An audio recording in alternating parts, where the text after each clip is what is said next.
Good day, I'm Andrea Chisholm and this is your JIS News for March 18. The National Water Commission NWC is moving aggressively to implement measures to alleviate drought conditions which are expected to continue affecting the island in the months ahead. President of the NWC, Albert Gordon, says, among other things, the company is contracting additional trucks to transport water to affected residents. Work also continues to rehabilitate a number of intake facilities, reduce water loss from the NWC systems, and improve the distribution network.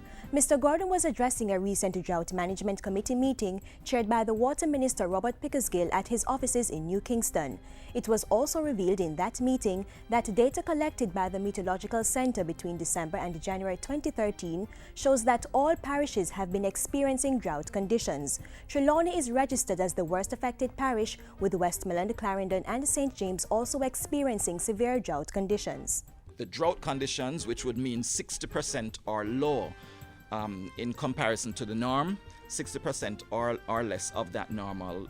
St. Mary got only 52%, Hanover 48%, St. Catherine 45%. So these three parishes were experiencing normal drought conditions. The Met Office is forecasting a 40% chance the island will experience below-level rainfall over the next 2 months.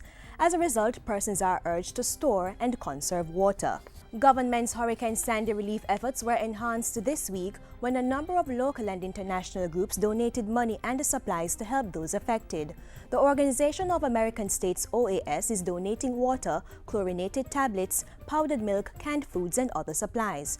The items were presented to the Office of Disaster Preparedness and Emergency Management on Monday.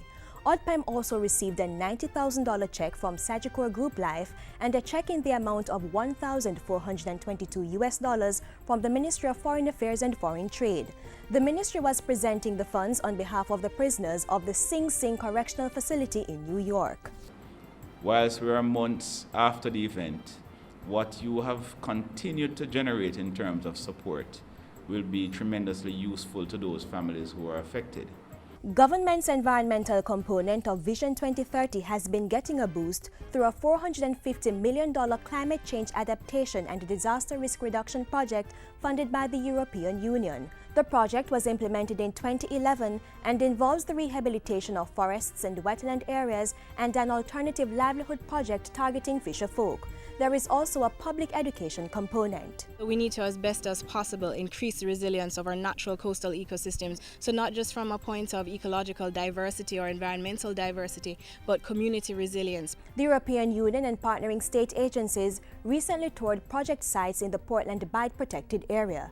There, the EU provided funds for the replanting of the mangrove in the Portland Cottage community, a beekeeping training project for the community's fisherfolk, as well as material to be used for the demarcation of fish sanctuaries. Education Minister Ronald Thwaites is challenging high schools to work towards a 10% yearly improvement in the number of students who they send up well prepared and ready for CSEC exams. All we ask of those who enter those students with lower grades is that they should strive their very best in order that they too should come up and show measurable improvement during their time. Minister Thwaites was speaking at the National CSEC Awards ceremony, recognizing outstanding performances of students in the 2012 CAPE and CSEC examinations.